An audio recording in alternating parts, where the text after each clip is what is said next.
Hey guys, it's Kevin again, and yes, it is that time of the year. Big Brother is literally starting tonight, so I figured that I might as well go ahead and do this. I did post on Twitter that I was hinting at doing this, and considering this is something that I did really enjoy doing, I'm going to be doing my first ever solo cast assessment for Big Brother 26. Very excited to talk about this cast. Always get excited around this time preseason I think is always exciting. You know, we're meeting these people and we don't really know a ton about them before we probably end up inevitably hating half of them in a couple weeks. But regardless, always a fun time, excited to discuss it, and we're just going to go ahead and get right into it. But before we do, I really don't think there is any way to talk about the cast assessment without talking about the other announcement that just completely overshadowed the casting, announcements for me. And that is the really amazing decision from Big Brother in their infinite wisdom that with the live feeds, they are going to, instead of basically having this feature where not only can you watch the current feeds, but you can go back and watch the live feeds from earlier in the day, watch them from previous weeks, watch them even past seasons of sorts. Instead, they're going to be revoking the archives and flashback features entirely. And listen, I know that on paper, this might not sound like the biggest deal. Oh, it's just one feature. It's not nearly, we still have the feeds. We're still going to be able to see what's going on. But I don't think you quite understand the magnitude of what this really means for the feeds now that they're gone.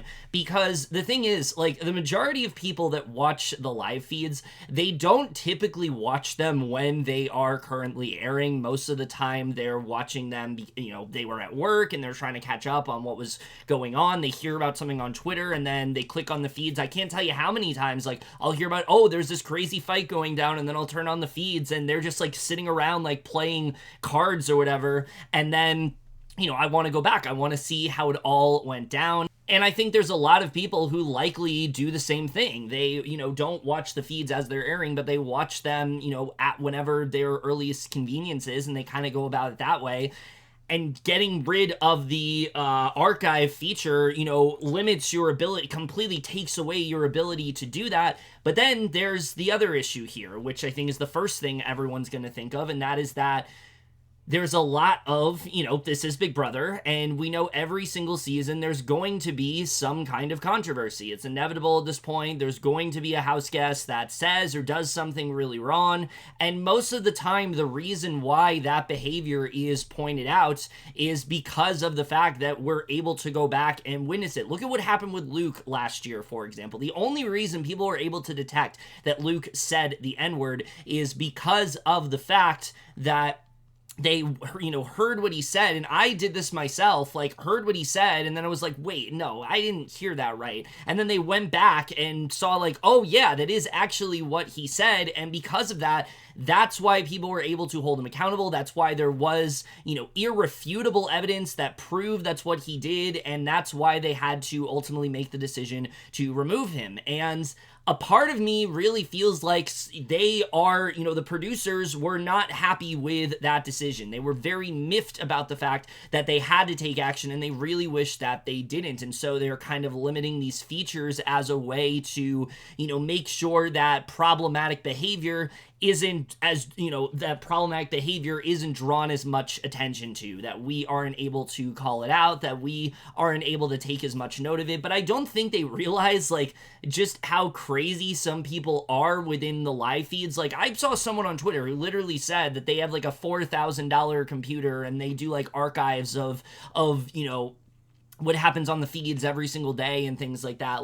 It's just a really short-sighted, and just the idea that what they're doing is going to have any impact whatsoever, and somehow that's going to limit the amount of discourse, the amount of outrage that people have, is absolutely ludicrous, and they don't really understand their fan base if that's the case. So that obviously is the major issue. The fact that if someone does something really wrong, we're not able to go back and really see if that's what happened, Or, it works on the opposite end as well. If someone did something and, they're trying to walk it back or they're not addressing it and things like that, we have no way of really proving that aside from the people that are going to have to, record things on their own pretty much because there's no way to do like an archive feature. But then I think there's the other big issue here when it comes to misinformation in the house. This is something we see every single season. There is a piece of information that ends up getting out and, you don't really understand the context of it. You watch a conversation and you're like,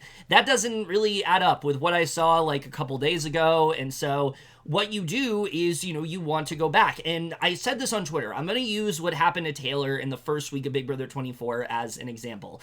If you remember, for those that didn't watch that season, which I'm sure many of you did if you're watching this video, she was accused of just a lot of shit that she did not do. Just a lot of terrible shit that she did not do. People were saying that she was, people were saying that she was like very vindictive and using all these microaggressive, insults towards her and things like that. And the reason why people were able to identify that that was complete and utter bullshit is because of the fact that they were able to go back. And the reason being is because, let's say like two people are having a conversation and, in that conversation, you had like Paloma accusing Taylor of doing this thing. Well, I can go back and look at that exact moment and see if that's what happened and see that this doesn't add up and that what's being said is not even close to how things actually played out. Like, for example, what she did with the dress and things like that, with people telling her to wear that, but telling them that she was trying to like, show off and things like that, which is not at all what was going on. Something like that, for example, the entire reason people were even sympathetic towards Taylor was because they were able to see it play out on the feeds. And not only that, they were able to then go back and see if there was any validity to what was going on, and they found absolutely nothing. So again, you see the problem here. Like, the fact that they are removing this feature fundamentally changes the way Big Brother really is in terms of the feeds. Not only do we now have to rely on those that are constantly reporting what's going on the feeds and kind of have to just take their word as gospel, we also are likely going to miss out on some really serious events if we are not watching intently to the feeds 24/7, which really nobody has time for. Like, maybe there are some people out there that do, but I know myself, I mean, you guys know me, I'm reviewing other shows, I'm reviewing other movies, I work very early hours at my job and things like that. I just don't have time to just dedicate to just solely watching feeds. I put out a tweet jokingly saying, like, I'm gonna go quit my job and do nothing but watch feeds for like 24/7, because that's exactly what Paramount is expecting us to do. And that's the other side of this. I think a lot of this is based on the fact that Paramount, as we know, is really struggling as a network, but also as a streaming service. Paramount Plus has just really not been doing all that great. And there are people who constantly opt in and out. Like, they cancel they cancel Paramount Plus when feeds aren't going on, or they're watching on Pluto TV. And so I think they are trying to get people to be like, you gotta watch on here. There's no other. And so I think they are clued into the fact that there are like a large majority of people that don't solely watch the feeds through them. They hear about it through live feed updates. They watch, videos on Twitter, or they watch videos, compilations on YouTube, or they're watching on Pluto TV. And so I think they're trying to incentivize people to watch on their service. And I think they think this is the way to do it. But all you are doing is turning people away. Like, no one's gonna want to watch on Paramount Plus when they tune in and people are sleeping, and there's no possible way for them to go back. Again, I can't tell you how many times I turn on the feeds and they're literally just sleeping. Like, there's nothing interesting about that, and the fact that I can't go back and watch what happened previously really just ends up changing a lot, and I don't think they realize how much that's going to impact the season. So again, just all around, it's a really short-sighted decision. I really don't understand what they are thinking here. I don't think there is any positive to this whatsoever. Look, yes, after what just happened to Big Brother Canada, this is not nearly as detrimental. They're not taking away the feeds. We have them at least. But you would think, after knowing what just happened to that show and what caused the demise of it, that they would be working that much harder to prioritize feeds and make sure they are giving the fans the best and most transparent feeds possible. But yet they instead do what they can to limit the but instead you are taking away functionalities that absolutely are the reason why people even watch the show, why people are even watching feeds, why people are even, interested in subscribing to Paramount Plus. All you are doing is tarnishing your service, and it really does make me worried that this is them trying to test things out. This is them seeing that, do people really care about this feature? If we just take this away, that's not going to be a big deal. Is this going to lead to more drastic action with them taking away the feeds, with them taking, with them taking away other features, with them potentially taking away the feeds altogether? I would hope not, because again, they know what just happened to Big Brother Canada, but we know that sometimes production isn't that smart. Most of the time, honestly, they're not that smart. So yeah, all around, it's just really ill-advised. I really don't understand what they are trying to do. Again, I'll just rattle off my points real quick of why I think they did this. One, I think they're absolutely trying to prevent problematic behavior from being seen and protect that behavior instead of recognizing what they did last year was the correct move, and they need to, and they know what, and that's the other thing, like, they know what action to take at this point. They know what can happen if a situation like that arises.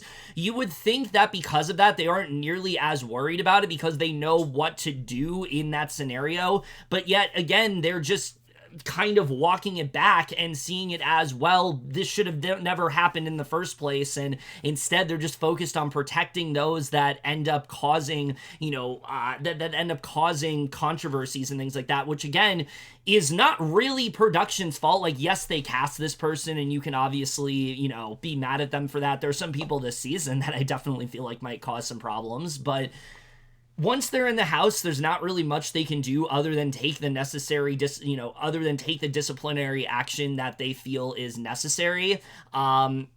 Other than that, there's not really much that they can really do, but you should never blame the fans for that. Like, the fact that Luke said the N-word, that's on him. That's not on people noticing that he said it. It's just so ass backwards in that way. So again, I think that's a major issue. Two, I think it's the fact that they are trying to do what they can to make sure that their service, Paramount Plus, is the only way to view feeds and view them accurately, and they want people to do that. Three, I think they are trying to do what they can to limit any misinformation going on, and I think those are really the key reasons as to why they are making this decision. But every single one of those things that they're trying to do, it's going to have the opposite effect. There are already people who are really angry about this, who have written into Paramount Plus, and I encourage you guys, like, Paramount Plus has a place to write in any sort of, complaints that you have or things like that. I would definitely recommend doing so. I think that it's very valuable. I think canceling your subscriptions, that's also a way to go about it. TMZ even is already reporting on this, so this already is a really big story, and the season hasn't even started yet, and that just has me really worried because I don't know how they're going to react to this. I'm hoping that eventually they come to their senses and maybe just end up changing course, but with the season premiering tonight, I don't feel like that's what's going to happen.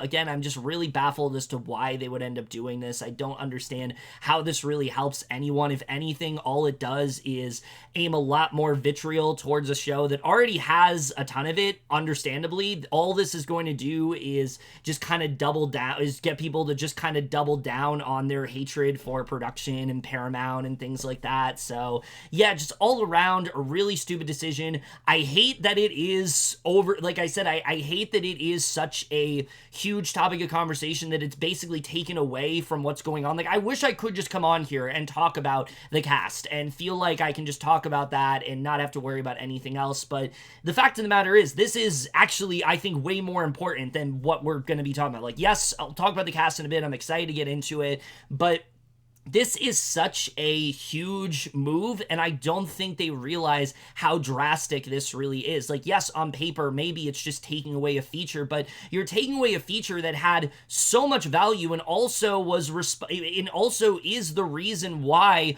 feeds are so successful in that way, why people put so much time and effort into watching them. By taking it away, it just really isn't the same anymore. So again, I'm just really confused as to why they end up doing this. I don't think it's going to do nearly what they think it's going to do. If anything, it's really going to end up backfiring on them. And hell, I think it already is backfiring on them. So yeah, again, just a really stupid decision. I hate that it happened. I hate that they haven't by this point just realized that, maybe we shouldn't do this. Maybe we should just try to walk it back. And I think the worst part of it all is that they were literally not planning to reveal this until the feeds were live. Like, this is such a major decision. This is something they should have revealed way earlier on. Big Brother Canada did this when they took away the feeds, and so people knew what was going on. And yes, I understand that got a lot of people to not want to watch the season, so that might be why they did it. But by waiting until literally a couple days, it just shows that, like, you don't care about the fan base. You're not willing to prepare them for anything. You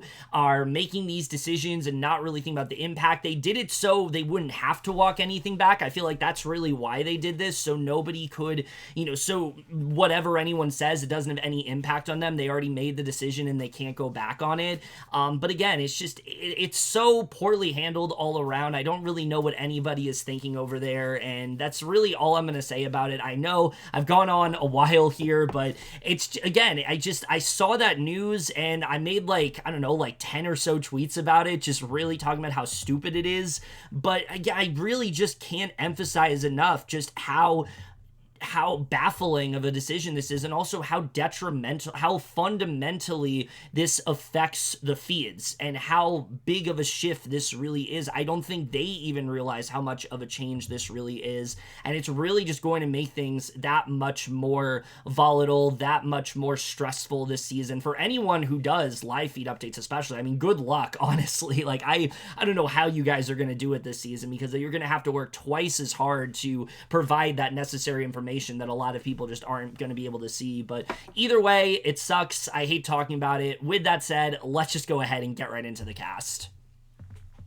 Now, I will say right now, the questions that were asked this time around, some of them, honestly, it's really hard to gauge how these players are really going to be, just because, like, you have typical questions like, are you going to be a backstab? How are you going to manipulate? Things like that. And then you have questions like, what's your favorite Julie Chen Moonves, like, catchphrase and things like that. So it's kind of hard to tell, like, how they're going to be just based on that. But I'm going to try to use that as much as I possibly can as a way to dive deeper into what kind of house guests I think they're going to be, how they're going to, the good things they said, the bad things they said, how I ultimately think they're going to do in the house, and also just in general, like, what do I think about them overall, and kind of use that as a way to assess them overall. All right, so we're going to go ahead and talk about the first house guest here, which is Angela Murray. She is 50 years old. She resides in Long Beach, California. She currently lives in Syracuse, Utah, and she is a real estate agent. And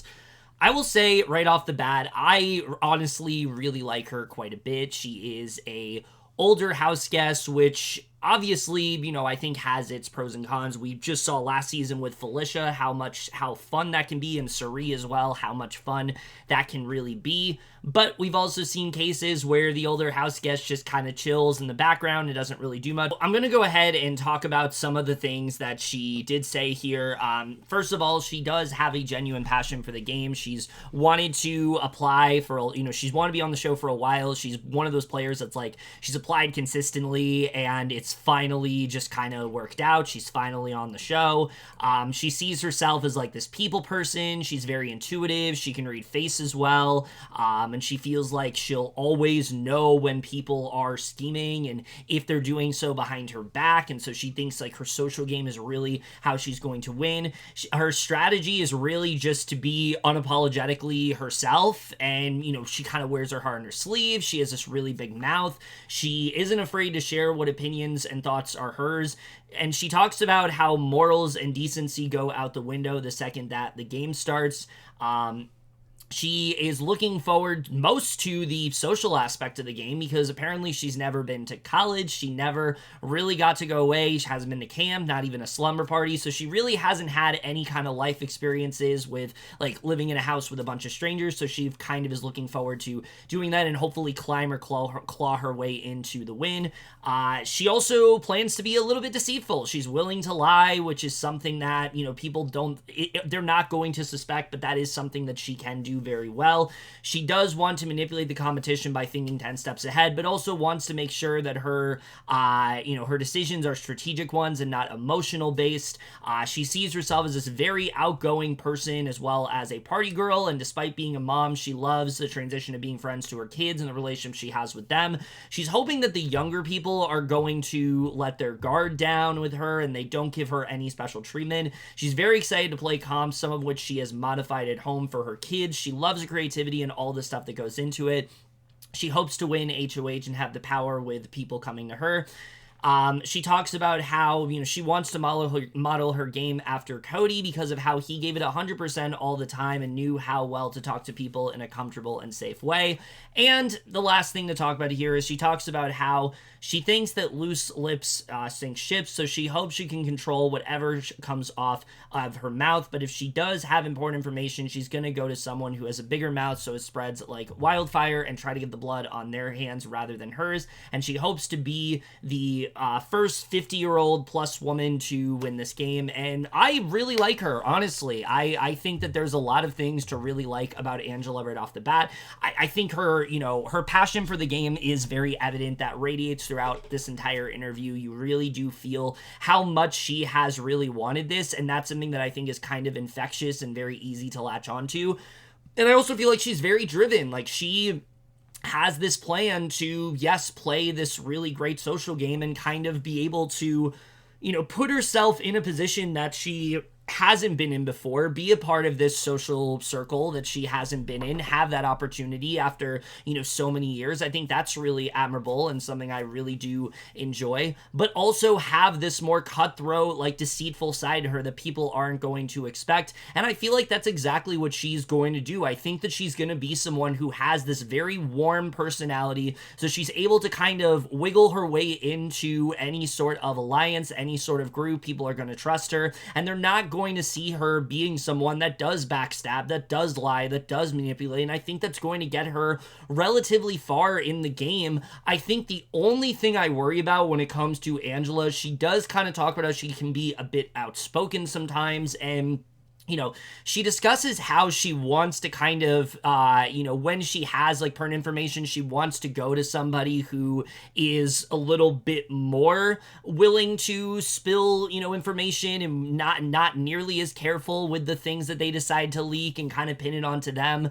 But that's something where if that's a very situational thing where, like, if that person is not in the house, then she is the one that has that bigger mouth, and that could really end up doing her in. But I think if she plays her cards right and she's able to work with the right people and find a way to get into power, I mean, I really do think she could end up going far. I really like her energy. I think that, like I said, some of the best, I think some of the best energy I've seen out of a lot of these house guests here. I really like what I'm seeing from her so far. I also love how she doesn't care about morals at all. She talks about how, that doesn't really matter to her, and that, she's willing to do whatever she can to really win. And I really do feel that. I feel like there's some people on this cast who care a little bit too much about, I don't want to do anything bad, but she doesn't really seem to care about that, and that's something that I just really enjoy. So yeah, overall, I like what I'm seeing. I think that she honestly could go very far, and I think she's definitely someone that I see as not necessarily a winner pick, but I do actually see her going pretty far. I think she's at least going to make jury. Maybe I could see her securing maybe like a 5th or 4th place. I could definitely see that happening for her. I think she's just someone that a lot of people are going to find themselves gravitating towards. A lot of people are going to want her on her side. She's going to do what she can to try to, she's going to do what she can to try to influence, her power in the way that she can and kind of find her way into this group. And I think overall she's going to do really well. So yeah, pretty high hopes for Angela so far.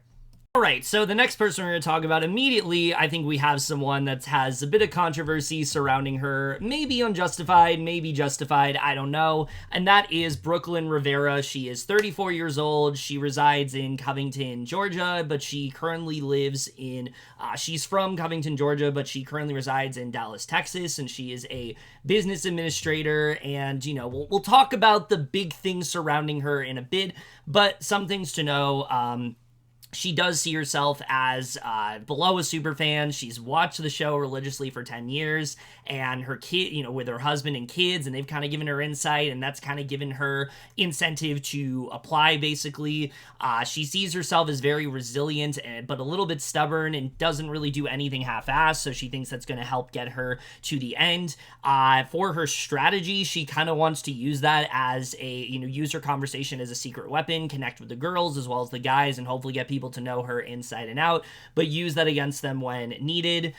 She hopes, she also talks about how she is very sassy, classy, and a little badassy, which means that she does everything. She also talks about how she does everything with purpose, but she also is kind of a control freak that gets stuff done. She talks about how she finds herself very entertaining. She hopes to have her hands in all the cookie jars with the players and not be nominated by anyone because of a lack of conversation. Her biggest house guest she models her gameplay off of is Taylor Halls. More about that later, because I definitely have some opinions on the way that she said that. Basically because of her back being against the wall constantly, not letting the house break her, and she hopes to do the same. The type of people she wants to work with. She wants to be a matchmaker to get a showmans together, use them as a shield, and make everyone else go after them, so once they're out, she can play the game how she wants to. She wants people also that match her energy, but to target them, so she's the only social butterfly in the house. And she rambled, and then basically she plans to hide the fact that she is a pageant queen, and that she teaches women how to be the best version of themselves. As a pageant coach, they will only know the corporate side and the mother side of her, and feels that's enough. And her other big thing is that she does plan to be the first married mother to win the show. Now that I've said all that, let's just get the elephant out of the room. This is Erin Grease's friend, or Erin Williams, however you want to call her, and immediately when I saw that, I was like, are you fucking joking? Like, the fact that they would even think about casting somebody who is related, who is friends with the person that is the reason they have to post the disclaimer that they do in the first place on the live feeds, is absolutely insane to me, but yet also is totally something that production would do, right? Because they're so incredibly tone deaf in that way. They're always making like the worst decisions with things like this. And I will say right now, I don't know for sure that she is going to be on her level. I don't know if she is going to harbor the same, racist traits that she did. I don't know if that's going to be the case. But what I will say is that I really don't like this girl from the stuff we've seen from her so far. Right away, just her talking about how, I want to be the first mother to win and things like that. It just comes across as very, disingenuous to me. Nothing that she says in this interview feels legit. It just feels like she is hyping herself up to be this great player that's super manipulative, and she's able to get in with anybody, and I just don't believe any of it. Nothing she said was convincing to me. She also goes in to talk about it she's this control freak of sorts, and that's not a good thing to be in Big Brother, because if you are not in power and you're the one that's trying to be in control, people are going to clock that immediately. And I just feel like Brooklyn is going to be one of those people that just plays way too hard. She tries to align herself with everybody. She gets caught very early on, and she probably ends up going pre-jury. That's literally how I see her fate play out. The other thing to talk about is her whole thing about wanting to work with a showmance. It just doesn't really work most of the time, because when you're seen as the third person attached to a showmance most of the time, not all the time, there are exceptions, of course, with Andy and Paris and things like that. But most of the time, if you are working with a showmance, you are seen as you are just kind of being played by the showmance and you're not actually in control of anything. And so she's talking about how she wants to get two people together, be in a showmance, and like be the third person there. I just don't think that's ever going to work out for her, because most of the time the showmance, if they're together, they're the ones that hold the power. It's not going to be Brooklyn that holds the power. So yeah, I really don't have many good things to say about her. Also, even her talking about her favorite house guests, not even being able to call Taylor by her real name, saying Taylor Halls, it just really shows me how not of a fan she is of this show. It doesn't really feel like she knows what she's talking about. The fact that she mispronounced her name and things like that, is insane. It would be different if it was like an older house guest, but Taylor Hale is just such a known name in the Big Brother community at this point. How she literally does like the Entertainment Tonight reviews and probably is going to interview her after, whenever, and is going to interview her whenever she gets evicted. So like the fact that like she can't say her name correctly is crazy to me. But yeah, overall, I don't really like her that much. I hope she surprises me. I'm hoping that this is one of those things where it's like, yes, she is friends with Aaron, but she's nothing like Aaron. But right now, I'm just not really liking her. I'm finding her to be, like I said, just really disingenuous, just coming off as not someone that gives me any, there's nothing about her that really, even beyond that, there's nothing about her that really grabs me or interests me, and I just kind of see her being someone that ends up going, like, super early. So, yeah, not really feeling that great about Brooklyn so far. Definitely one of the house guests I am least impressed with overall. All right, so the next person we're going to talk about is someone that I think immediately people are going to have a lot to say, and that is Sullivan-Brown. He is 25. He is from Bowie, Maryland, and he is a physical therapist. And, general things about him, honestly, not a ton to talk about. There's a lot of repetitive answers, so I'm just going to talk about the main things here. Talks about how he wants to connect with people and make friends as well as competing in games. Very important for him is the idea of competition. He thinks he's very charismatic and suave and can get along with everybody, which he also talks about a lot. He's this good vibes guy, and he wants to, brighten up everyone's day when they walk into the room. And then comes his strategy, and this is really where we get into the interesting stuff. He wants to get in a big alliance, and I'm like, oh god, no, let's not do that. But he wants to do it with people who are skewing towards the older side, because he feels like parents are such good puppet masters, and as well as form a showmance or bromance with somebody, and that's kind of what he wants to do. Again, talks just ad nauseum about wanting to be in challenges. And look, I will say this right now. If we're talking about how far this guy is going to go, the chances are pretty high. I mean, I think he really does check off a lot of the boxes that we look for in a Big Brother player. Yes, he definitely gives off that charismatic vibe. He's extremely confident. There's no question he's going to do well in physical competitions if we have nearly as many as we did last season. I'm really hoping we don't. I hope they learn from reindeer games and they have more equitable competitions. But let's say they don't. Expect this guy to win a lot of them, because I really do feel like he is going to be a real asset when it comes to comps. What he talks about with getting into a big alliance, I feel like this is going to be someone that people just naturally feel good with and they want to get in alliance with him. But in terms of how I feel about him, I don't really like this guy that much. He comes across as like very cocky and arrogant, and it just seems like he loves to talk about just how great of a guy that he is, and that could really end up rubbing people the wrong way if that ends up happening. I mean, immediately I think of like Jared from last season, who he brings up as like his favorite house guest coincidentally. So like, yeah, I just am not really feeling Cam overall. I think that he's going to be somebody that, again, does pretty well, but I feel like he is going to become very annoying because I just feel like in all of these answers, again, they're all pretty much the same. I like when people are not near are much more versatile and are giving, different types of answers. He's just kind of saying the same thing over and over again. Oh, I'm suave. Oh, I'm charismatic. Oh, I can light up the room. It's like, what else can you do? What else do you have to bring to the table? He just seems a bit one note to me. And so I'm hoping that we find a bit more dimensions to him throughout the season, because right now I'm just not really liking what I'm seeing. Like I said, I think athletic wise, he's going to do great. No question about that. I think socially, he will connect well with people. What he's talking about with wanting to work with like older house guests, good luck with that. I don't really know how he plans on doing that, but that's something he apparently wants to do. Showman's wise, I mean, I think he definitely is probably going to end up in one. He just seems like that kind of... He even talks about when they discuss their favorite house guest, he says one of the reasons he likes Jared is because Jared ended up in a showman. So, like, you know exactly what he's here for. Again, I really want to like him because I feel like he is going to go far, but I just feel like he's going to be someone who, like, on Twitter, we see Cam is one HOH, Cam is one veto, and just like last season, it's going to really annoy us when that ends up happening. So yeah, twice in a row, I don't think I'm going to like a Cam from this season. I hope that this one fares differently, but we will have to see, because right now, not really feeling it. Right, so the next person we're going to talk about, I think, is an interesting one. This is Cedric Hodges. He is 21 years old. He is from Running Springs, California, but he currently resides in Boise, Idaho, and he is a former Marine.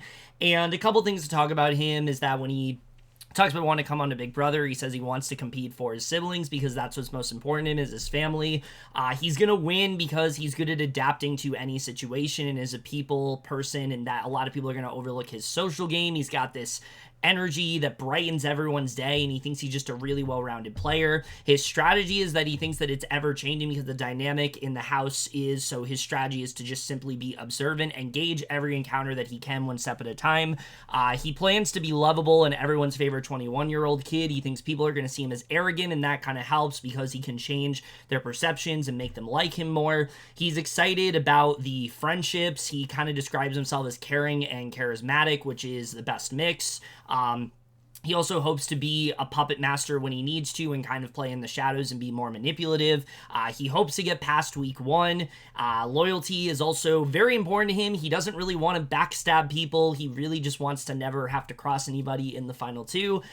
He doesn't want to win too many comps to where he's a comp beast, but he hopes to win at least a solid 2 or 3. And he thinks he's going to be the one to watch to see interacting with other people, as well as all the drama and tea from every direction. And I will say this right now. It is very hard to talk about this guy in terms of how I think he's overall going to do, because he reminds me a lot of like Blue's interview last season, where it very much felt like, and again, I have no way of proving this, where they did all the other interviews and then they got Blue, and they told her, and they didn't really give her, like, the same questions, so she was doing more of an audition in this performance of sorts, where it's like, hey, I'm Blue, I'm doing this, and this is similar with Cedric, where, like, he's very in your face, and he's talking like this constantly, and he has all this energy to him, and it doesn't feel authentic. It doesn't feel like a real person. It just feels like he's constantly playing it up, and at least this time around, he's not, like, in a different room with, like, different camera quality. I can at least say that, but it still feels just kind of inauthentic to me, so it's very hard to really talk about how he's going to do. I will say, I think that he is going to be someone that, like, if he comes in as energetic as he is, I think it's really going to rub people the wrong way. I think a lot of people are going to see him as just a little bit too much, maybe having to dial that down a bit, but I also can see him being a lot of fun to watch. I think if he does prove to be someone who has a little bit more, and I'm sure he does. Like, I'm sure he does, reveals himself to be more than he is. He talks about that. I think that's really good. I just think that he just maybe is a little bit too energetic. Like, I feel like he's going to be someone who comes in the diary rooms really hot and he's going to really annoy me, or it's going to be one of those things where I kind of warm up to his more energetic persona and I really find myself latching onto it. So I really have no idea how he's going to do in terms of like how he's going to do game-wise. I mean, forget it. I really just have nothing to talk about. All I will say is that if he really thinks he's going to play this, like, loyal game through and through and doesn't really care about backstabbing people,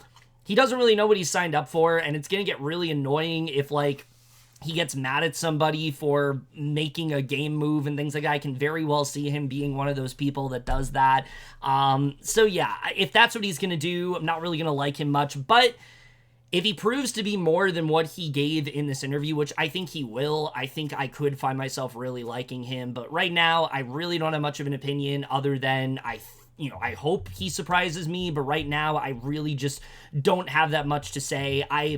I like some of the things that he talks about. Like I said, I like that he talks about how he doesn't want to be like a comp threat and things like that, and how he doesn't want to be seen as, someone that is doing a lot. He kind of just wants to be seen as like the fun, energetic guy. But I don't know how is that going to translate into his Big Brother game. That I'm really not sure about yet. So I honestly have a really hard time figuring out like how he's really going to do in the game. He also talks about how, like, social game isn't everything. It's about the physical aspect, which really just says a lot about, like, where the show is at this point. So, yeah, again, not a lot of things to really talk about regarding Cedric, and not really a lot of things that I like about Cedric overall. So, we'll see, but right now, I'm just not really sure. All right, so the next person we're going to talk about here is Chelsie Baham. She is 27 years old. She is from Rancho Cucamonga, California, and she is a nonprofit director. And a couple things to know about her. She is a super fan for the past 10 years with her family and siblings, so she wanted to be one of those people that is now playing the game. She thinks she's going to win because she actually is a real super fan, which is refreshing because there's not many of them in this cast, so it's good to see that there actually is one.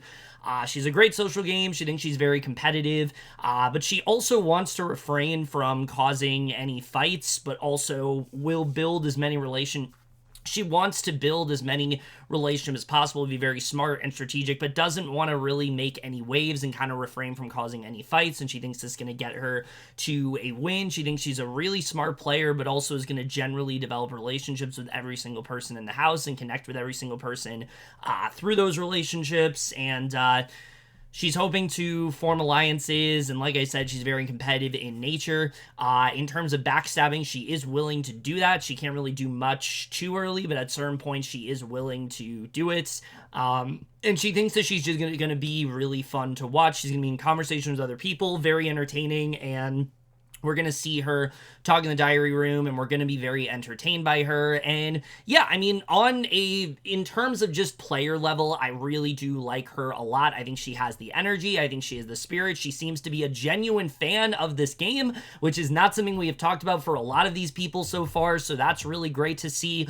I do see her as someone that could be a real dark horse in competitions. I think she's someone that people are going to underestimate, where they're not going to see Chelsie as this big threat, but she actually could do really well in competitions. So I really do have a lot of hope for her on that end.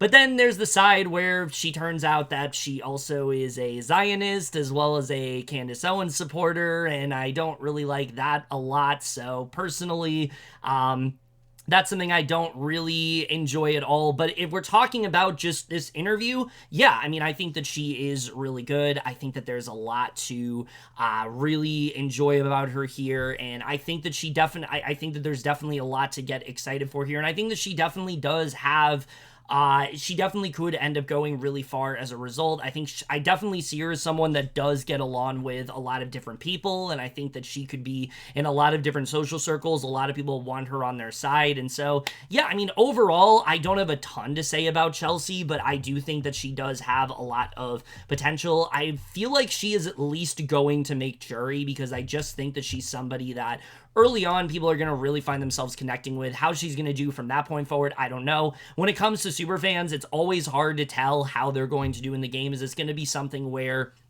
they're a super fan and they're also really good at the game, or are they just a super fan that doesn't really know how to play the game and that doesn't really translate to them playing? How does that really end up going? We'll have to see.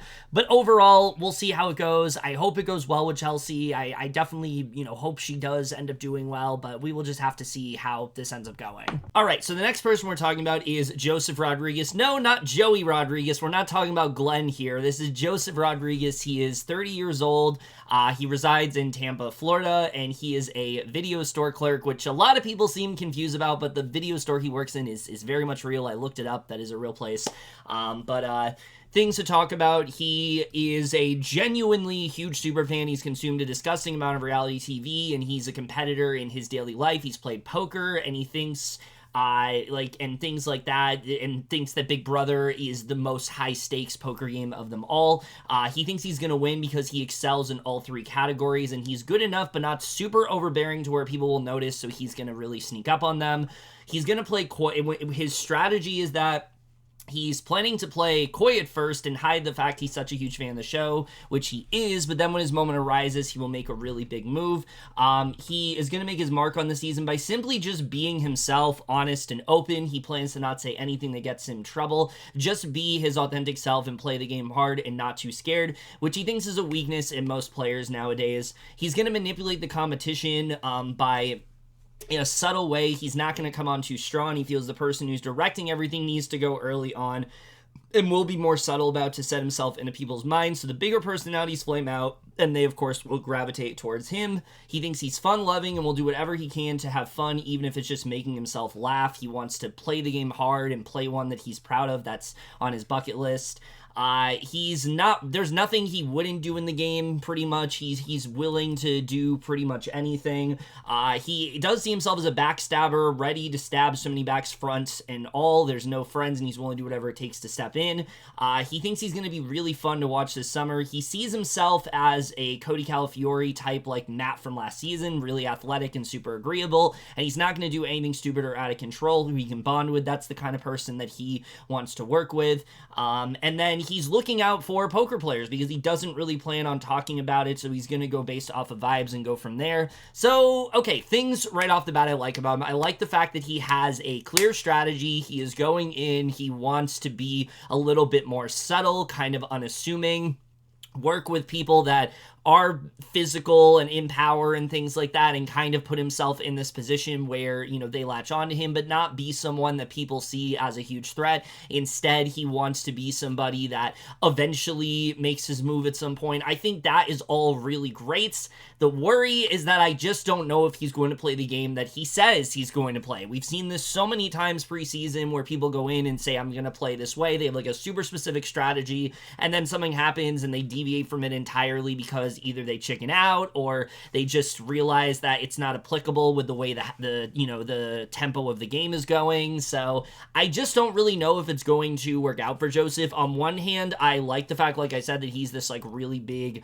super fan. He wants to hide his love for the show. I just don't really know if he's going to be able to fully make his mark in the way that he thinks he is going to. I think that, yes, he does seem like someone that is going to be really fun to watch, and I think that he is someone that people are going to gravitate towards, but is he going to be someone that actually makes a lasting impression, or is he just going to be someone that gets picked off very easily? I'm not so sure. I could honestly see him either going, like, not early pre-jury, but like somewhere towards the end of pre-jury, or he's gonna go somewhere early jury. I don't see him making it that far in this game, but that's kind of all I have right now. I think he definitely is one of the more promising in terms of, I like the fact that he's an actual super fan. I just don't really know how far he really is going to go, but we will have to see. That's really all I have to say about Joseph overall. Hoping for the best, but we will just have to see how it plays out. All right, the next person we're talking about here is Kenny Kelly. He is 52 years old from Boston, Massachusetts, and oh my god, he's a former undercover cop, and wouldn't you believe it, he started watching Big Brother through, you guessed it, watching Derek Levasseur. It was season 16, he's, watched ever since then. He's gonna win because he thinks he's going to be a person who is older and wins the competition outright. His strategy is very complex because he's gonna come in the middle of the pack at the beginning and try to fill out everybody he thinks he can, read people well, coming in the game with people that aren't their true selves and aren't comfortable with everyone at first. So once the real feelings come out, that is when he will start amping up his game and pitting people against each other, trying to figure out where he's going to fit in the house. He also wants to make a strong alliance at some point, uses persuasive skills, taking it week by week. He plans to make his mark by simply just being the older person in the house, kind of manipulate things. He's not going to play an honest game and try to win over as many people as possible. He wants to manipulate the competition because he's done it a lot in his career, so he's going to take that part of him in the house no matter what. When he sees a goal and needs to get to it, he's a very persistent person, and to be able to get people to maneuver how he needs, to which will get him the win. He sees himself as like the most social, unsocial person that there is. He can be laid back, watch and observe, but then he can also be the life of the party, and he's a real jokester that makes people question if he's serious or not. So people like to be around him and just have fun. He wants to do endurance competitions. That's on his bucket list. He talks about how he's a loyal person, but he can backstab if he's necessary, so it's a balance that he's going to try to come up with. And then we get to the type of players he's looking to work with. He wants to work with people who are older and maybe another parent that might be somebody to connect with, but also wants to go and make connections with just about everybody. If someone is quieter and sitting off to the side, he wants to go up and strike up a conversation, as well as pumping up type A personalities, but hopefully those closer to his age, and work with a couple younger people on either side to take him to the end. And then he talks about his types of people he wants to target in the house. He says he wants to target people that have taken things too personally. Yeah, I don't like this guy. Right off the bat, I mean, the fact that he, just getting it out of the way, the fact that he is this huge fan of Derek, you can just tell, like, he has all the similar traits down. He thinks he's going to be this master manipulator. He's going to get in with everybody and really just make his mark in that way. He's going to be this huge social threat and everyone's going to latch on to him. But the thing is, like, the thing to remember about Derek is that he was given, like, a very unusual cast where pretty much everybody was willing to just listen to him and nobody was really willing to question it until it was too late. Most people can't play that game, and I don't feel like Kenny is going to be one of those people that really can play that game. I just see him as someone who he's going to come in, he's going to feel like he has the lay of the land. He's able to make these people work together. He's going to try to form some kind of alliance that's going to flop horribly. Like, I just don't really see it from him. The other thing to take note of is they asked each of these players, like, who their favorite house guest was. Kenny said Sam Smith from Big Brother 21, who, if you remember, not only is a racist piece of shit, he also ended up going pre-jury and literally didn't even end up making it that far. So, like, why would you want to model your game after him? Why is he your favorite? I don't understand that. Literally the only thing I remember about Sam is that annoying "send it" catchphrase that he constantly did. That's the only thing I remember about him.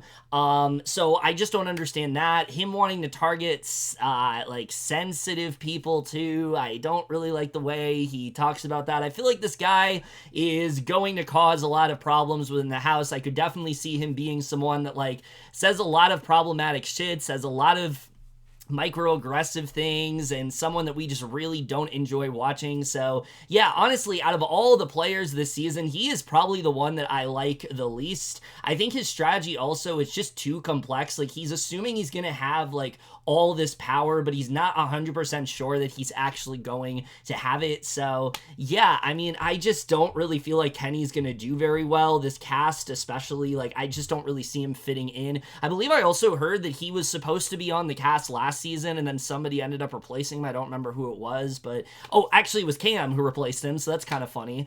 But yeah, overall, not really feeling it from Kenny. I honestly really don't like him at all. I feel like he is honestly in a position where he could potentially be the first boot of this game if the right person's in power. So yeah, I don't really like him at all. I don't really feel like he fits in with this cast. I don't think his strategy really works. So ultimately, I think he honestly is like the sole person to potentially get first boot. Like, I think he is probably the person that everyone is suspecting will end up going out first, and I wouldn't really be surprised if that's the case, because I just don't think a lot of what he's doing is really going to work. So yeah, not really a fan of Kenny at all. The next person we're talking about is Kimo Apaka. He is 35 years old. He is from Hilo, Hawaii, and he is a mattress sales rep. Things to know about him: he wants to come on to Big Brother because he's a huge fan of the show, and this opportunity means so much to him. His journey started years ago when he was a kid. He's always wanted to play and apply many times, so he's really thankful this time around that things just kind of worked out. His strategy is, being a native Hawaiian, his whole life has been about adapting, so he plans to kind of use that to win the money, wiggle his way into their hearts, and, disarm the other house guests and remain there for the rest of the season. He wants to leave a mark as the first native Hawaiian, but also win the game as the first native Hawaiian, which is awesome. The thing that excites him most about playing, I love this, he talks about playing the game, but also the AC. He really wants that AC, which, Gotta love that. So he wants to manipulate the competition by, being creative. There's a good deal of manipulation that has to happen the longer the show goes on. There's things he can kind of take of and implement into his strategy. So that's kind of what he wants to do. He describes himself as fun, compassionate, and emotional, but doesn't plan to be an emotional player. In terms of backstabbing someone, he's not normally one, but he will have to at some point, but not to his ride or dies. And he feels like he's going to be a house guest because he's there. He's house guest to watch the storm because he's there to win, so we should watch his story. And yeah, I mean, I really like a lot of things about him. I think that the fact that, again, he's a super fan, that's really great to see. And it seems like he knows a lot about what to do within the game. I think I like that he talks about being adaptable because that really is the nature of Big Brother. If, different people win HOH, different people win veto, the week could start off one way and then the wrong person wins veto and the whole trajectory of the week is different. And so it seems like Kimo knows what he's getting himself into when it comes to that. But I also like what he talks about being someone that is just really fun and, someone that people really gravitate towards so they don't see the more scheming side of him. And that's kind of what I see. I feel like he's going to be someone that's a lot of fun to watch and a lot of people end up liking him. But because of that, they're going to tell him things that they probably shouldn't. And as a result, I think Kimo is actually going to go very far. I can see a lot of people seeing it as like, yeah, Kimo's someone I feel really good with. He's, a really close ally of mine. I can really see that happening for him, and I think that is such a great position to be in. When you have the right people on your side, when you have the right people in your corner, and you're able to get information out of them, and you kind of can just go wherever, I really do feel like Kimo could end up in that position, and honestly could end up getting very far in this game because of it. I don't know how far in this game, but I really feel good about his odds. I feel like he's coming into a cast that is just really going to gravitate towards him. So yeah, overall, I think he's one of the people that I'm most impressed by. I think he has a lot of, potential in this game, and I just really hope he ends up living up to it because I really like it. The representation also is great. Love that he is the first native Hawaiian and, excited to hear maybe talk more about like his culture and things like that. Always enjoy those segments on the show. So yeah, overall, really liking Kimo. I like the energy that he has. I like the general vibe that he's bringing to the table. And I feel like overall, he is one of the people that I think is a potential, someone that could potentially get very far in this game. So really like what I'm seeing from him so far.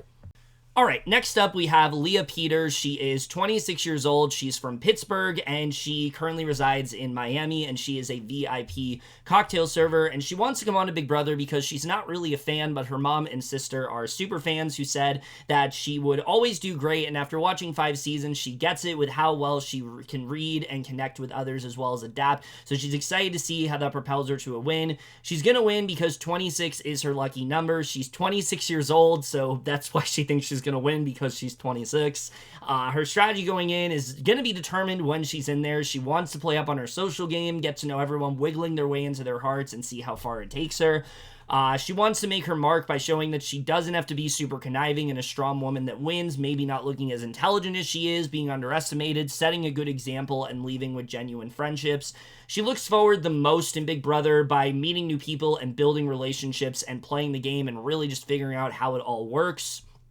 She wants to manipulate the competition by simply just being herself. She's a natural manipulator because they won't realize it, and that's kind of what she's good at. She describes herself as bubbly, funny, adventurous, and also adaptable. And this is probably the best answer of them all. The former house guest she wants to model her game after. She says she doesn't know because she doesn't know who the others are, but since she is going into a whole new world, she's going to model her own strategy. She will get to know everybody and can't imagine modeling after anyone else's. So let's just go ahead and address it. Yeah, it's pretty clear that despite the fact she has watched 5 seasons, she really doesn't know Big Brother all that well. And here's the thing I will say.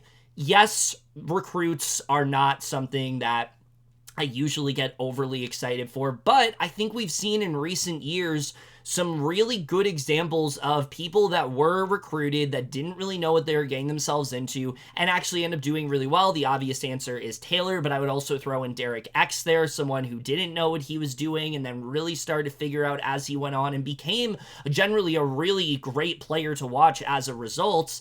And I feel like that's Leah, too. I feel like that honestly could be Leah. I think she is someone who goes in, and yes, she might be a bit naive of what she's getting herself into. She might not necessarily know how the game works and things like that, but I think if she's really willing to put the effort in, I could see her being someone that really develops a game sense as the season goes on, and we really end up being surprised by her. Or at least that's what I'm hoping for, because I do like her energy. I like a lot of her answers. Her saying that she's going to win because she's 26, I think is absolutely hysterical. And it'd be really funny if that actually ended up happening. And yeah, I definitely think that she is generally clueless about what she's getting herself into. But I just see her as this wild card of sorts because it does seem like she is willing to figure it out. And hopefully if she's able to, she could potentially end up surprising us. So I'm not counting her out yet. I know there's a lot of people who watched her and thought, no, I don't think she's going to do well.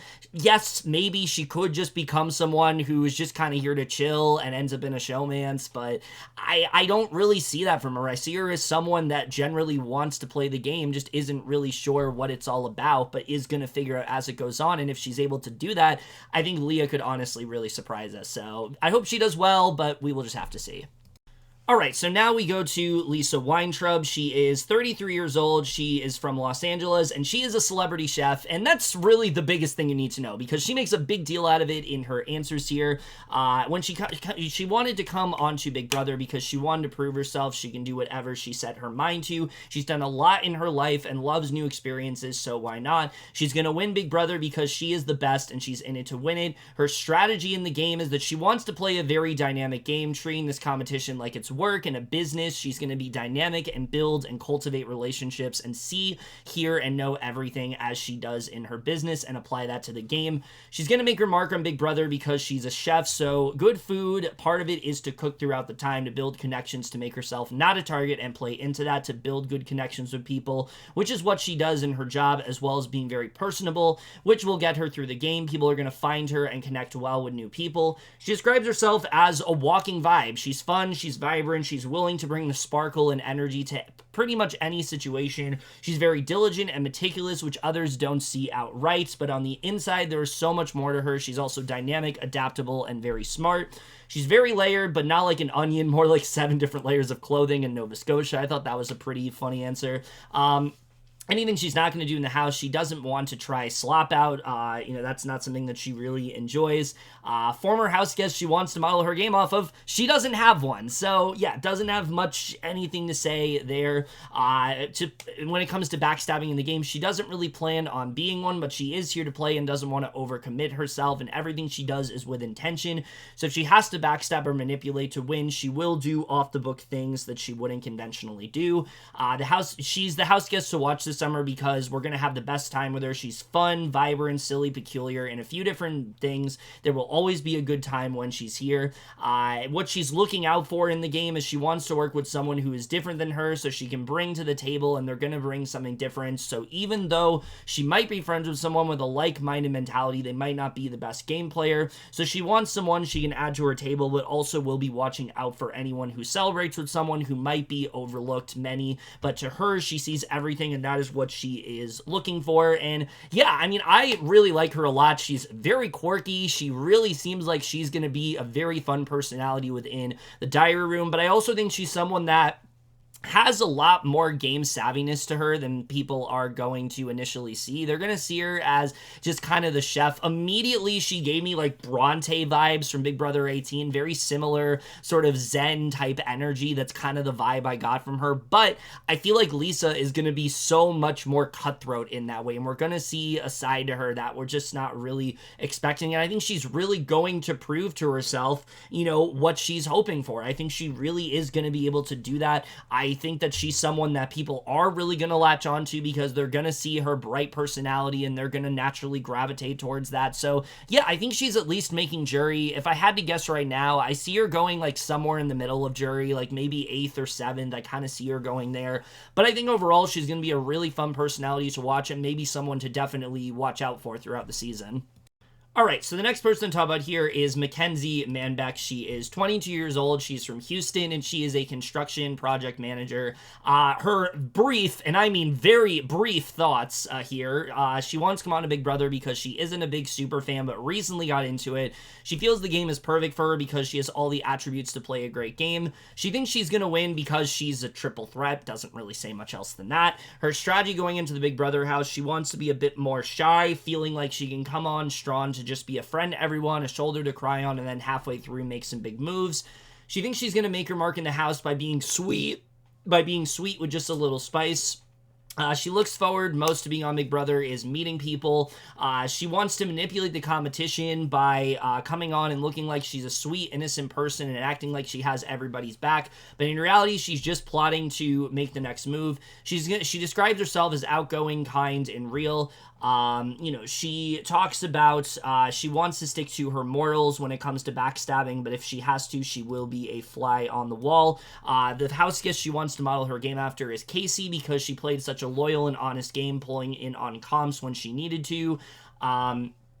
And the house guest, she's the house guest to watch this summer because she likes how she looks and hopes others do too. But she also thinks that she's nice, funny, and will give a good game to be fun to watch, strategize, and see unexpected things from her. And then probably the answer I think that is the most fitting for her is when they talk about what's on her Big Brother bucket list, she says meeting Julie Chen, but the second one is swimming in the pool. So yeah, let's talk about Makensy. I just discussed Leah and how people are seeing her as someone that just isn't really going to be great at this game and someone that kind of comes off as just doesn't really know what she's getting herself into. But here's the thing. Leah is someone that I feel like is legitimately willing to figure out the game and understand what she needs to do. Makensy, on the other hand, I feel like is already just kind of over this. Like, I just don't really get the vibe that she is that excited for this. She gives the vibe of that recruit that was a last minute sort of thing. Like, she was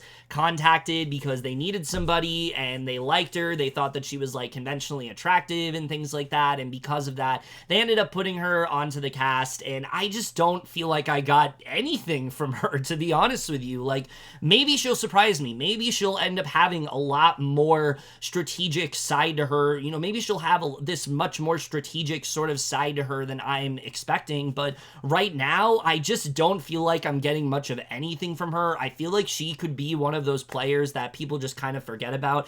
She also mentioned that like her favorite player is Angela, which is another really weird choice. Angela is not somebody that I really enjoyed watching. I don't think a lot of people enjoyed watching on Big Brother 20.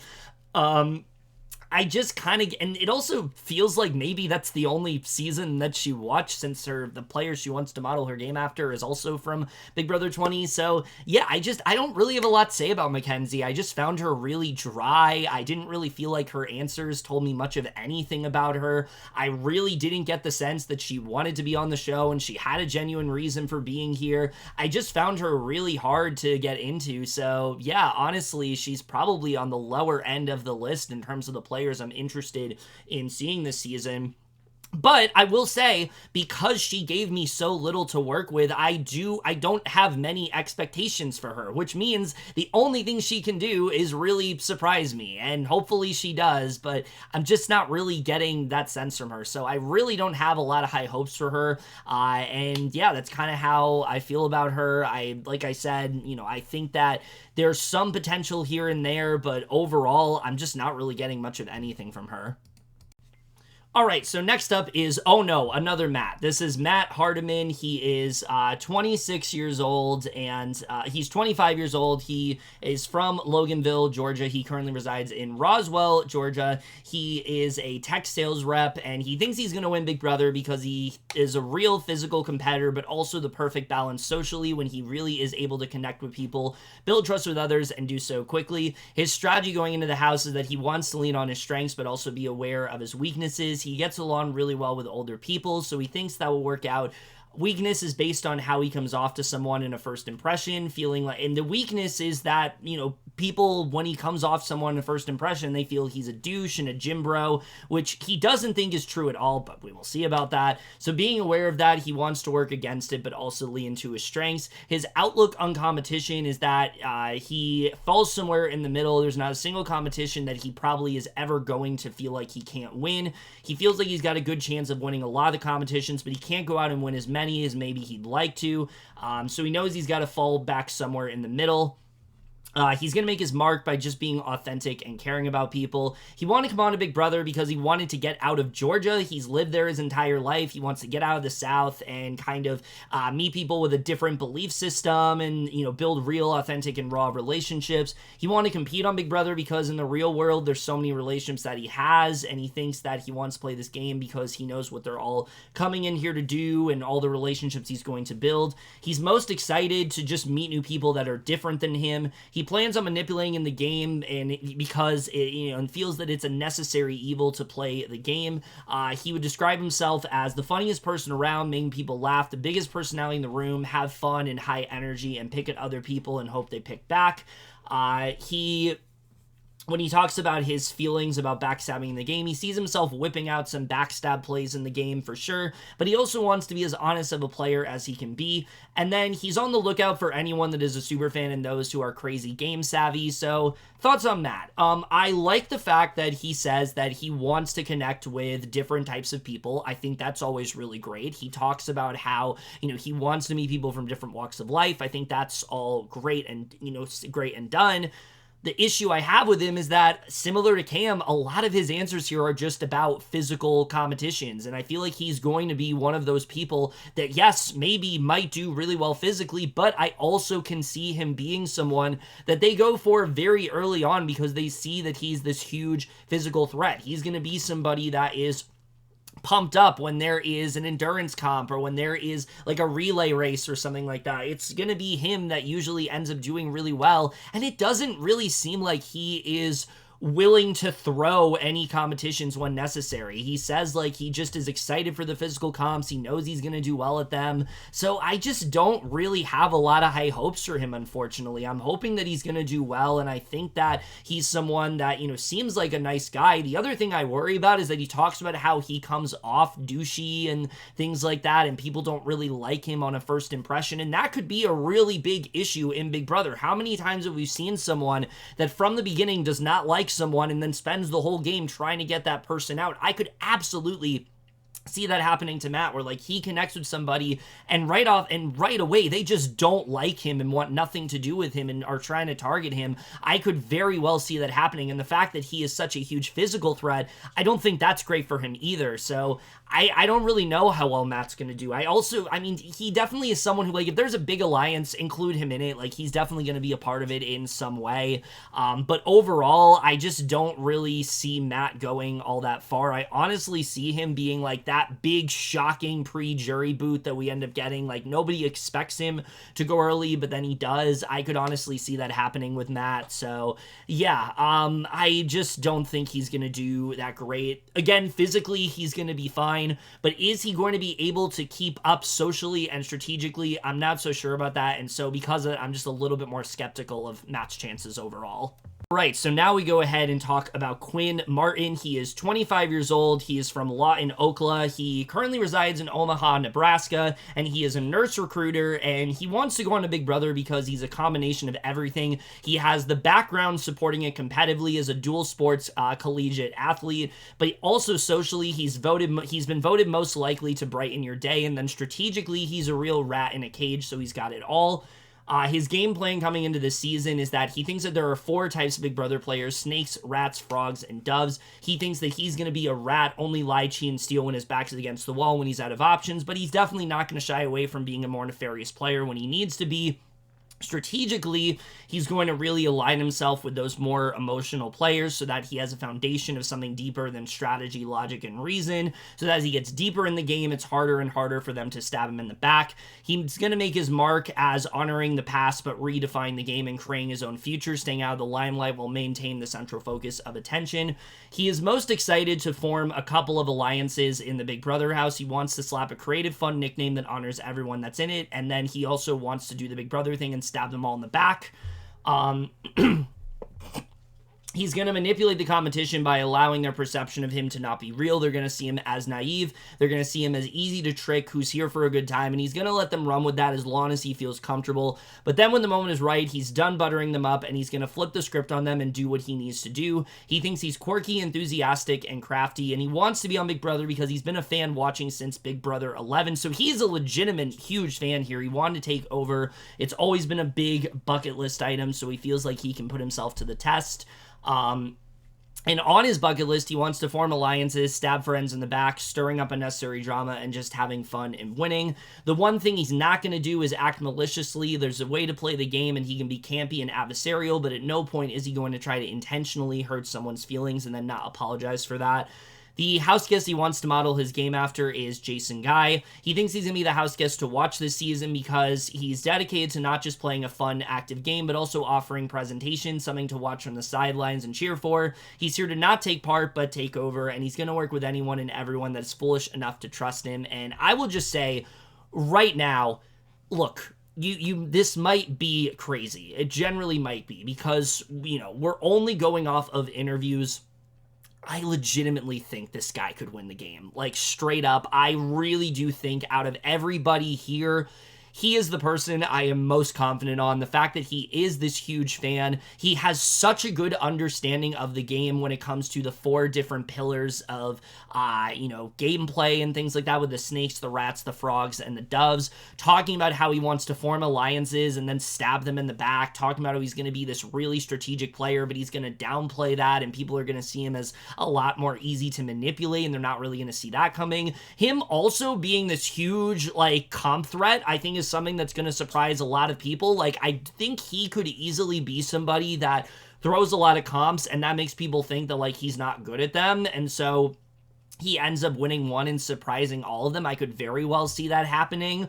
Him, connecting with different people. I just feel like he has it in him to win, and I really do feel like out of everybody, he is easily the person I am most confident on. So, yeah, watch out for Quinn, because I really do think that he is going to make a real splash in this game. I think that there's so many people that are going to bond with him really well. He has so many different interests and things that I think people aren't going to expect. I can see him being included in alliances. I could see him being somebody that people latch onto to tell information to. I just feel like he is in such a good position to potentially win the game. So, yeah, I just feel really good about Quinn. I really liked all his answers. I really enjoy seeing just how big of a fan he really is. And again, if he is able to do what he's going to do, I don't see how he isn't going to win the game. So, yeah, out of everybody, I think I'm honestly most impressed by him. So, really hoping I'm right, hoping that this is not one of those cases where,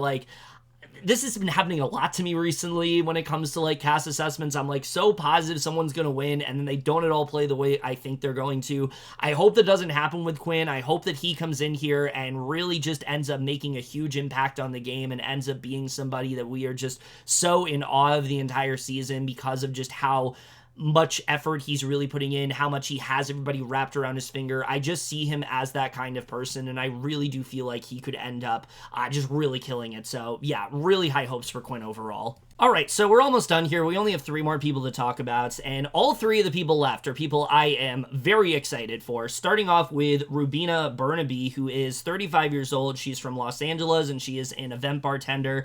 She wants to come on to Big Brother because while she isn't a super fan, she feels that she belongs on the show. After all the character development she has gone through, she really feels like this show needs her, and she needs it. She feels like she's going to win Big Brother because it's because she's here to rep for the Filipinos, because everybody needs a Filipino in her life, and that person is going to be her. Her strategy coming into the game is because she wants to bring, as she calls it, the big sis energy, having a great social game, mildly competitive, but it will come to play when it's the right time. She's going to make her mark just by simply being herself. There's only one Rubina, and we will know her when we see it. She will just make it. She will make it just by doing that. She's most looking forward to competing by meeting whoever else is in the house. She describes herself as energetic, empowering, and fun. When it comes to backstabbing in the game, she doesn't think she hopes that no one takes it personally because it is a game, but she may do so depending on it. Probably, but also says she probably will. The most when it comes to the most iconic part of the Big Brother house, I haven't touched upon this one a lot, but I really like her answer. She talks about the snack storage room for snacks, but also to like relieve herself of the emotion she's feeling. We saw Mimi do that a lot last season, so I thought that was a really funny answer. House guest to watch. She's going to be the house guest to watch because she is unlike anything that we've seen or probably heard before. We can hear her probably from her house, not wherever we are. There's only one her. She doesn't know how to say this, but there's only one Rubina, and she hopes that they're ready. She's looking for someone in the house that is matches her vibe. Obviously not on the same energetic scale, but like as a person. And I absolutely love her so far. I think that she is someone who immediately, when we're talking about the house guest that we've seen, she's the one who, like, I am most excited to see her just get in a diary room and just kind of vent out her thoughts, because I think she's going to be so entertaining to watch this season. Now, how is that going to translate to her gameplay? Well, I think immediately socially she's going to do really well. I think she's going to connect with a lot of people. She has that like big high energy that people seem to really like. I think that she's going to be really fun in that regard, and I think that, you know, she's someone that a lot of people will find themselves gravitating towards, but I also can see her that has that, you know, see her being someone that has that energy, and she ends up getting this information, and she ends up going based on just like her excitement, and she doesn't really think it through. I could see that definitely happening with her as a player, but overall, I really like her energy. I really like the vibe that she's bringing to the table, and I feel like if she's able to do what I think she's going to do, I think she could be a real highlight this entire season. I think regardless if she plays well or not, I think she's going to be a real highlight this entire season, so really excited to see her. I think she's going to be really great, and definitely very high on Rubina overall. All right, so the next one we're talking about here is Takor Clottey. She is 23 years old. She is from Chicago, but also via London. She currently resides in Atlanta, and she is a crochet business owner. She wanted to come on to Big Brother because she used to put herself in scenarios where she is constantly taking risks and going after things that she never thought possible. She grew up in a low-income household on the south side of Chicago, raised by two lesbian mothers in a low-income household, and so she is not adverse to putting herself in new and different situations because she likes that. She likes pushing herself and seeing how far she can really go. She wants to win based on the skills that she has embedded throughout her life to meet this game. She's a sociologist at heart, and that's what she has her degree in. She will read people and use that information to her advantage. Her strategy going in is to put on this very bright and positive persona, since that is who she is naturally, but she's also very competitive and combative and will use that to get as far in the game as possible. She plans to leave her mark in the house by being the girl that utilizes all of her strengths without anybody really knowing. She wants to keep things as undercover as possible, and she wants them to know that she's playing this big game, but in the house, they're not going to know everything that she's capable of, and she's going to keep it that way. She's most looking forward to just playing the game through all facets, pushing herself to enter this experiment. She wants to manipulate people by utilizing just a little bit of that strategy to get far in the game, taking the information she learned from people, utilizing it to learn about different alliances, learning how she fits in the house to take her as far as she can possibly go. She describes herself as persistent, ambitious, a little awkward and nerdy, but uses all of those quirks to her advantage. In terms of backstabbing, it's not a nice word, but she is willing to do what she's got to do to win the $750,000. She's going to be the house guest to watch because she thinks a lot of the time she is underestimated in the corner, crocheting a very crocheting, a very positive person, but no one sees the grit and fire underneath it all. So she plans on bringing her personality, but doing what she needs to get as far as she can. And then when it comes to anyone she's looking for in the house, she's very go with the flow, but if she had her way, she would love to maybe make a squad of misfits, kind of nerdy, awkward, quirky types of people. She would love that ideally, but she will align with whoever she needs to. And this is the other one for me. I said before, I think Quinn is the person that is going to win this game. If it's not Quinn, I feel like Takor is the other one here, because I just really like everything I am seeing from her. I think that, yes, she has that very bright persona that a lot of people are going to gravitate towards, but she also has this very strategic side to her that other people aren't going to notice. The way she's able to read people well, I think, is just really interesting. It's kind of similar to Lisa, where she talks about she can read people better than anybody else. I think Takor also very much has that skill to her, so potentially the two of them could team up. But also I worry for Takor, because Lisa said she wants to get rid of people that are like her, so that's not great. But I do really like her having, so many different facets that I think a lot of people are going to find themselves latching onto. I really like her energy and just her overall persona, but I also like how much of a risk taker she is. I can see her being someone that's willing to get her hands dirty. So if she's HOH, I feel like she is going to really just not hold back. She's going to nominate the targets that everyone else is afraid to, and I could really see that happening. And I feel like, again, she has that strategic nature that a lot of people are not going to be expecting, and I think that's going to get her very far. So yeah, overall, I feel really good about her odds. I think she has a really good chance of getting far in this game. I don't know how far she's going to get, but I think she is someone that could at least make it to, at least I would say, Final 4 or 5. I mean, I just feel like she has that persona. She has that, energy to her. She has that want to, go far in the game. I think that's something that a lot of people are going to latch onto. So overall, I feel really good about Takor. I think if Quinn doesn't win, Takor is probably the person that I think has the best chance to do it. And I really hope that is the case, because she's definitely one of the most exciting and just fun personalities I think we've seen on this cast so far. And finally, we end with Tucker DeLauriers. He is 30 years old. He's from Boston, but he currently resides in Brooklyn, and he is a marketing and sales executive. And there's a lot of long answers he gives here. He actually had the longest video out of everybody, but he wants to be on Big Brother because he feels like he has raised the best gift is the gift of experience, and he really holds true that his whole life. He didn't go to school near his family like his brothers did. He went to New York, which was many hours away. He's lived in LA for summers just to get that experience, and that is not only because he's on a TV show, but it's really about playing this game of human chess and this super competitive game in so many different ways. He will win Big Brother because he feels he has everything it takes. He's the youngest of 2 older brothers. He was born and raised in a loud, wild Italian family. He's had a lot of different walks of life. His dad came out as gay. He's been bullied. He was the bully. He was an athlete. His family was born and raised in a family where all they do is compete, including a card game that they made up for over 100 years on his mom's side of the family. So he's really been around mental, physical, and emotional competition his entire life.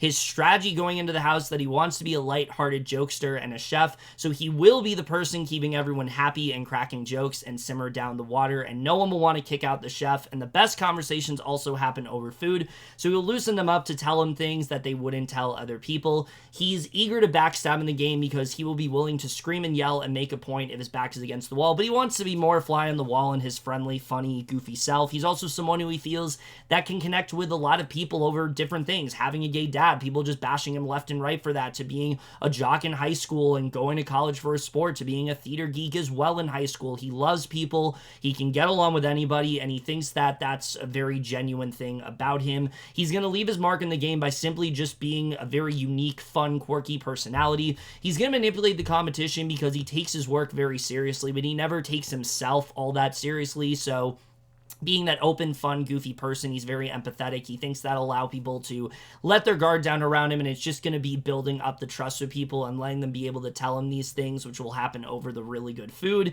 He describes himself as kind of obnoxious and a jokester and real because he's seen people in many different emotional states, with his brothers having different personality traits. On his bucket list, he says that he wants to be the first to walk in there and the last to come out and break that whole stigma, which, yeah, I mean, Tamar did, but we haven't really seen that in BBUS. What did you think has, when he talks about the former house guest he modeled his game after, he says Ian because he feels he was the quiet kid in the corner, but secretly stirring the pot and planted seeds where no one expected. And yeah, I mean, I'm really impressed by Tucker. I think when I kind of saw him, I expect him to be like this super overconfident alpha male that was just really hard to latch onto. But I think unlike a Cam, unlike a Matt, I feel like there's a real personality here. I feel like there's actually a lot to latch onto with him. Yes, he is confident in his abilities, but he isn't he isn't so cocky about it. He realizes that there's a lot of different things that he's going to have to connect with people over, and he's had so many different life experiences that I think Tucker is going to be one of the most interesting house guests of this entire season. The different things that he decides to do, the different people he ends up working with, the way he ends up playing this game. I think it could be really interesting to watch, and I just really like what I am seeing from him so far. What he talks about being a chef and like making people feel comfortable and them telling him information as a result, I think is just a really good strategy and can honestly really end up working out for him because, yeah, most of the time they don't want to vote out the person that is cooking your food. And if he comes in and he has this charisma and he has this innate ability to connect with people in the way that he says he does, I could really see him going far in this game. He's another person that I think honestly could potentially end up winning this entire thing. These Quinn, Takor, and Tucker are probably the three I'm most confident in. And I just feel like he is going to be someone that I just really end up liking throughout the season, but also ends up playing this really well-rounded game. He has so much in him strategically and, socially, but also, of course, having that physical side. But I think the thing with Tucker, unlike, some of the other house guys I've talked about, he's not going to have to rely on it. He's going to have this great social game because he's going to have so much to bond with people over. And so everyone's going to feel close to him. Everyone's going to feel like there's something, that they have with Tucker that they don't want to get rid of. And before you know it, he's going to end up getting all the way to the end as a result. So yeah, I feel really good about him. I think he can honestly go really far. And out of the house guests, I think he probably is the one that surprised me the most. I think when you look at when you look at his photo, when you think about his archetype, you're kind of expecting him to be just really cocky and, expecting him to just say, oh, I want to win a bunch of physical comps. But no, this guy actually has like a really interesting story, life story. And I'm really excited to